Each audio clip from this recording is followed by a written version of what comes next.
Hello, everyone.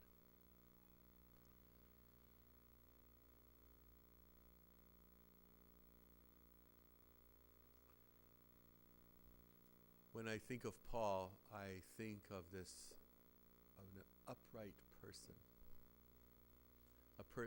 When I think of Paul, I think of an upright person, a person of erect and direct and focused stature, a person who believes so passionately in justice, in compassion, in discipline, in right living.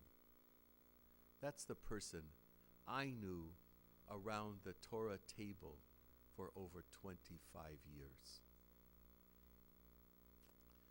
We're going to make this morning a tribute to that person who lived in such an upright fashion, a person who valued family, community, his dearest partner in the world, Esther, a person who cared so much for the people around him. You have a brown prayer book in front of you.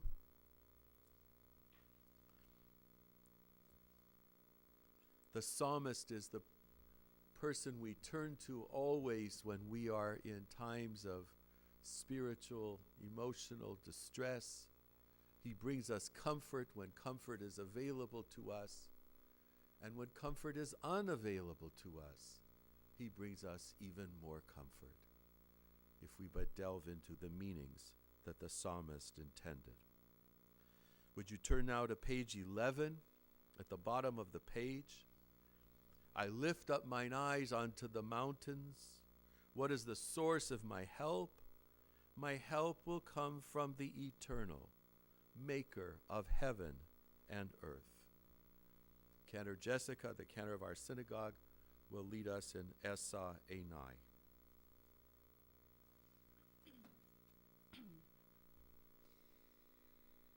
Esa Enai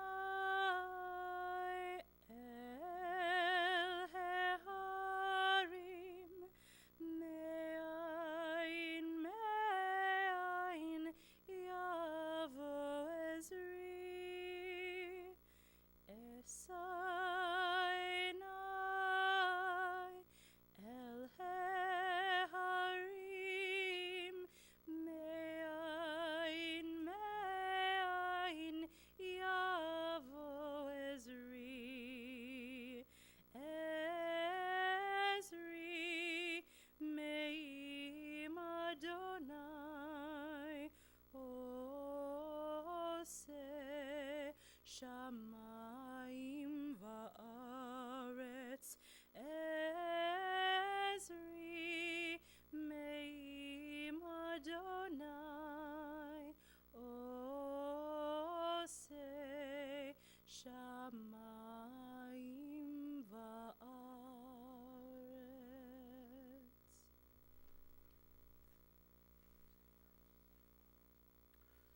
On page 12, at the bottom. O God of life, bless the memories we cherish. On this day may the sorrows we know and have known be softened by our sense of your infinite wisdom, by your unending love and your eternal presence. Let's read together at the top of page 13. May the pains of our bereavement grow more gentle.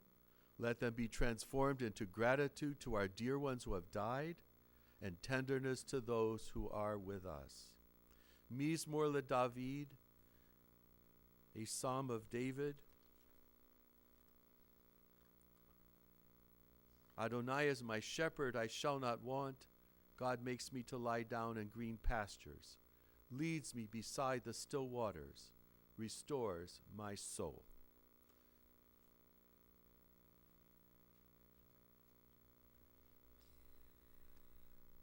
Adonai rawi lo echsar. Adonai rawi lo echsar. Bino tzedi. Al mei menuchot, Yenaleini.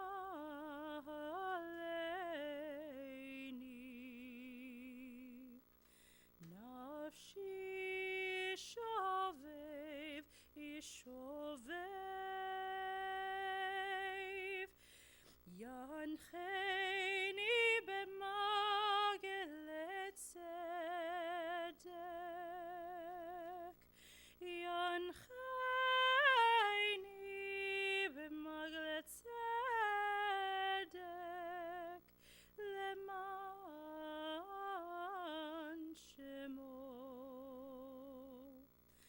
Gam ki elech begitz hamavet lo irora ki ata imadi. Shivtecha umishantecha imayenahamuni.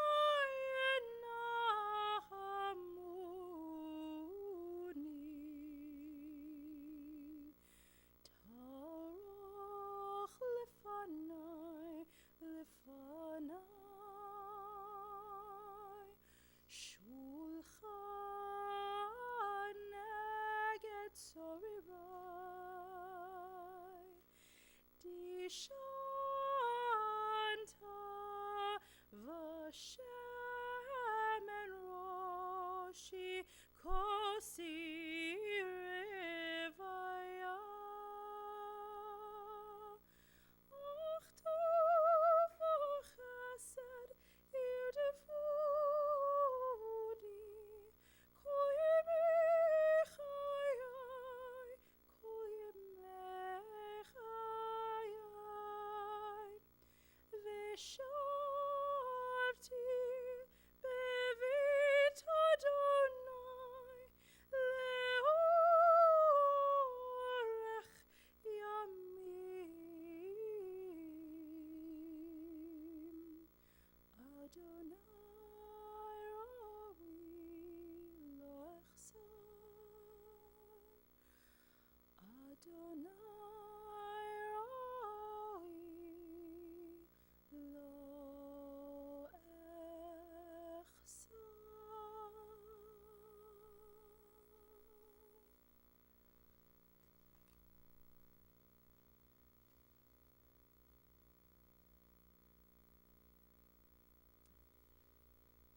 Paul was an incredible human being, and he loved to study Torah. And one of the last times we studied together, he talked about the fact that he wanted to make sure that his children would not be burdened with a bad reputation, with a bad name. And so we talked about what kind of qualities he would bring forth and that would remain with the children.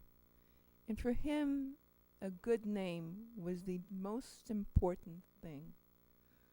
The love of Torah was secondary, but really understanding all the values that he stood for. So as I read to you this poem, think about all the wonderful different names that you can remember Paul by, and speak about him, not just today, but in the future. Each of us has a name given by God and given by our parents. Each of us has a name given by our stature and our smile and given by what we wear. Each of us has a name given by the mountains and given by our walls. And I see a picture out there with Paul liking to fish, so I'm thinking about that as well. Each of us has a name given by the stars and given by our neighbors. Each of us has a name given by our sins and given by our longing. Each of us has a name given by our enemies and given by our love. Each of us has a name given by our celebrations and given by our work. Each of us has a name given by the seasons and given by our blindness. And each of us has a name given by the sea and given by our death.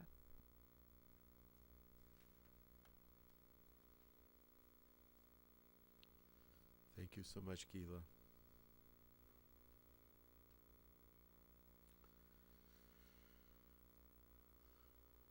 Well, Paul had a lot of names too.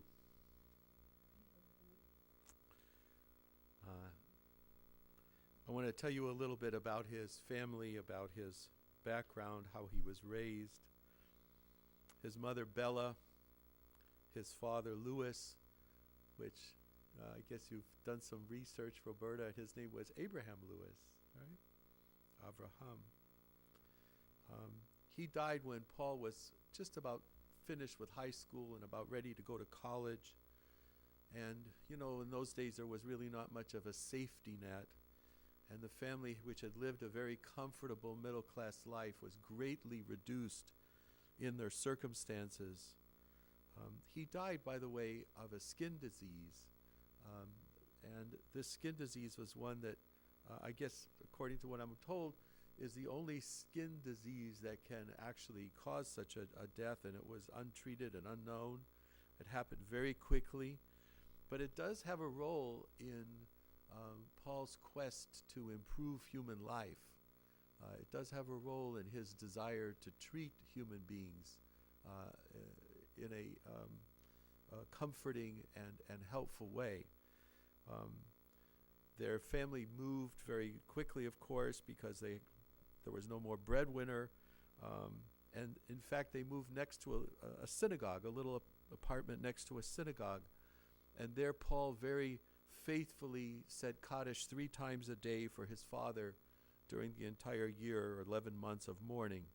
And he wasn't really raised in a religiously observant home. And this was his first real exposure to traditional Judaism.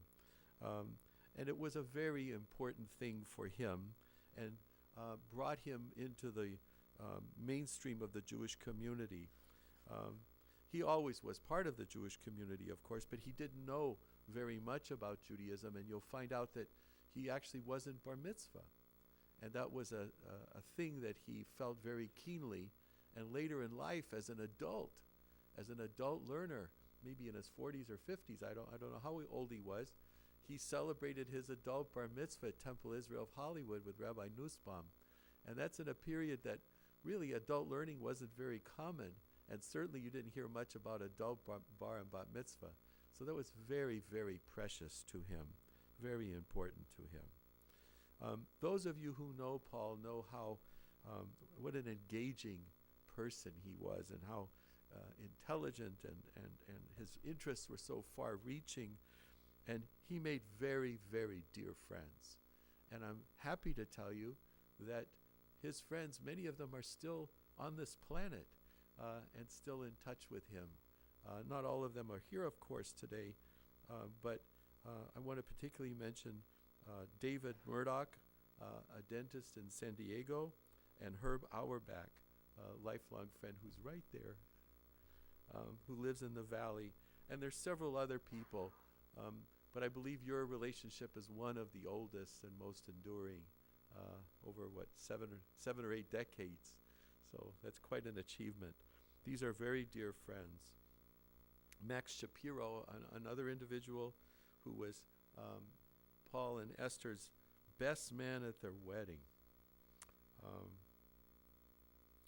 These are all friendships that he nurtured and tended to over his very long lifetime. The family has lots and lots of very wonderful stories. Stories about all kinds of crazy things, like when he was, I guess, in school, he was in a biology class, and he had a cadaverous cat that he was very fond of, and he brought this cat home with him in a briefcase, and would do dissections on the kitchen table, much to everyone's disgust and horror, but he thought it was quite entertaining. And as you know, or knew him, you know what a meticulous individual he was and what a serious intellect he had. And that was one of the things that really spelled his success as a physician and earlier as a chemical engineer, because he was so reliable, so thoroughly prepared, understood his role and that of his teammates, because as you know, in the surgical suite you have a team, you're not a lone ranger, and he was so predictable, reliable, and professional in everything that he did. You probably don't know, you know him as Dr. Kahn, of course, but you don't know maybe that he attended the Illinois Institute of Technology and became a chemical engineer. He didn't actually last long as a chemical engineer because I don't think it really satisfied him. He had this desire to help human beings in a more direct, caregiving way. How did he become an anesthesiologist? Well, it's really very simple. There was a towering figure when he was in his internship. He had 4 young men under him. And in those days, you had a 1-year internship when you finished your 4 years of medical school. And that 1 year turned into a lifetime in a sense. 2 of the 4 young men who were with that physician later became anesthesiologists. You probably also want to know about how he met his life partner, his mate, his beloved, his Eshet Chayil Esther. Well, there are, of course, 2 viewpoints. There's the Mars viewpoint and the Venus viewpoint, which one could and should expect. So if you saw their photos as they were young people, you saw how attractive they both were, how really handsome and beautiful they were. And Esther was a nurse on the pediatrics ward. And he does not tell this story. This is her version. This is the Venus version. He was doing rounds in the ward, and Esther noticed the particular compassion and attention and love, really, that emanated from Paul when he treated the children.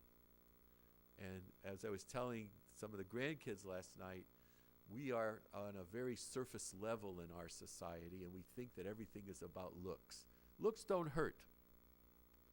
But what won her heart was this great compassion that flowed from Paul toward those children.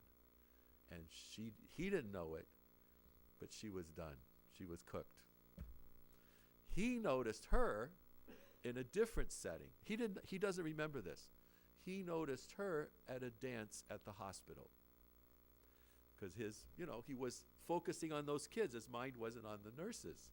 At the hospital, he saw Esther for the first time, in a sense. And then he was cooked. On the very last day of their program, in the morning, Paul received his MD degree, and or is it the other way around? No, that's right. And then they got married. That was on June the 17th, 1949. Actually, I think they were married in the morning, and then he got his degree in the afternoon. That was a marriage of 60 years. 60 years. They moved into a furnished apartment, and then he, of course, I already told you the story about how he did his internship at a small specialty hospital, and then, in a sense, apprenticed to this anesthesiologist. Well, one other factor, there's many, many, many important people who helped to guide this young man who missed his dad so very much. One was his dad's brother, Uncle Martin. Uncle Martin lived here in Long Beach area, and really took Paul and Esther under their wing. I understand that he bought them their first car when they got out here. And Uncle Martin had a connection with Cedars Hospital. That's way before the days when it was Cedars-Sinai. And he introduced Paul to the right people, and Paul was on staff at Cedars. And their career is now on its way. One other thing I probably should tell you, Esther had many things that she said about Paul, but one of them was, "Thank you so much for bringing me to California." She detested the cold and the weather of the Midwest, and they never looked back. This was for them always a paradise. She also would say very often, and the kids remember this and hear it all the time, that Paul was, quote unquote, the best thing that ever happened to me in my life. So this was truly an incredible marriage, a love marriage. And they were so blessed with each other, and their children so blessed with that love and example that they set all their lives of how to be a truly devoted couple. And anybody who's been married knows that ain't easy. That ain't easy.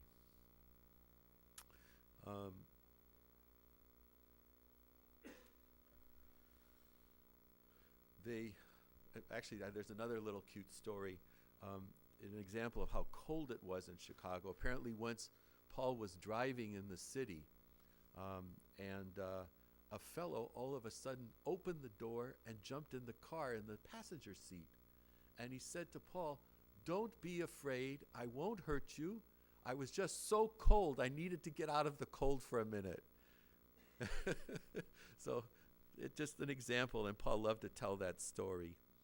So when they came to California, they moved to Hollywood, actually to West 4th Street, and they started to create a life.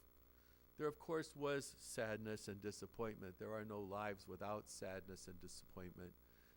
Essie had a very serious condition, and her uterus had to be removed, and she could not have children. And this was something, as I told you, what made her fall or swoon for Paul was his love for children. So it turns out that a sort of guardian angel, another special person, Sam Epstein and his wife Echo Epstein. Sam was the closest friend imaginable to the Kahn family. And in fact, I'm told that the men would come home and eat dinner with their wives and then almost immediately get on the telephone and start yakking. Now, they weren't talking about sports. They actually had developed a tremendous interest in stocks. And another part of Paul's personality that you may not know is that when he was in college, and you might find this hard to believe because he was such a measured and careful individual, he spent a lot of time at the track. He spent a lot of time at the track. Right, I know you're surprised. But if you know something about his intellectual proclivities and his mathematical mind, then that makes some sense, because a sucker he was not. He didn't go to the track for entertainment value. He went to make money. And when he graduated, in a sense, now that he's a married man and hanging around the track is not a regular way to make a living, he got very interested in the stock market. And he and Uncle Sam spent a lot of time talking about it. And Roberta tells me that the last few days she was talking to Echo. Sam has passed. And Echo said, "I thank your father so much for the guidance that he gave me and Sam. And we are set for life because of the advice and help that Paul gave to their family in this period." So this is the really good part of the story. Knowing how much this young couple wanted children, Sam was able to locate young mothers who did not want or could not keep their children. And I don't remember for which child, but for one of you girls, you're the first, one of you girls, Paul actually had the chance to attend the mother. Is that you? That's so when you were born. So he knew you before anybody knew you in a way. And I guess Sam had to go away on vacation because it was near the first of the year, right? You were born on Christmas Day. So what a gift. What a gift to Essie and Paul. And I don't know that she knew that he was going to be the parent, but it was a very poignant situation. In those days, women used to lie in for about a week and then, as you know, and then go home. So he got a chance to know your mom, your birth mom, and you, and then bring you home to Essie as the most beautiful present imaginable. So through Sam's efforts, Lucy and Roberta came into their world. They're only a little less than a year apart, I guess, and they would make some very warm-hearted jokes about the proximity of the birth of their two children. But this, of course, completely transformed their lives and everybody's life. You guys were such a warm gift to one another. And this was the defining moment, really, in their lives, if you think about it. Well, they moved from that little place on 4th Street, and then they went to Baldwin Hills, and then they went to Blair Hills, and then Paul started working in Long Beach, and the drive started to really get to him, and they started thinking about moving south, and eventually in 1972, they moved to Palos Verdes.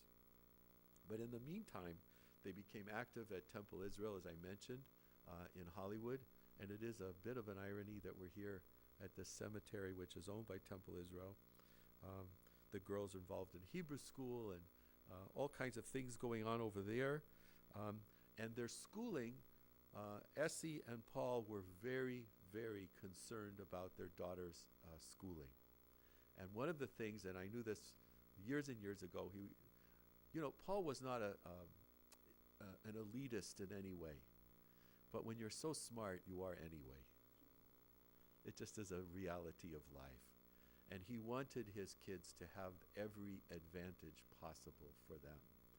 And so the girls went to Lycée Français, and they insisted later when they left, I guess in 8th grade, right? You finished the program, that they were not fluent in French.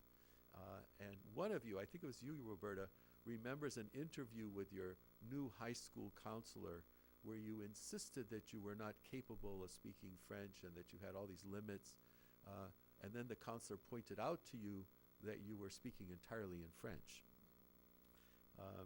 And so for years and years and years, Paul would have or engage them in conversations. And then another part of his personality was he believed that what was good for the goose was good for the gander.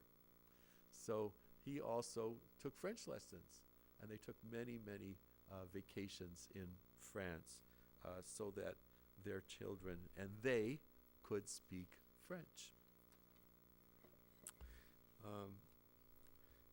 And I remember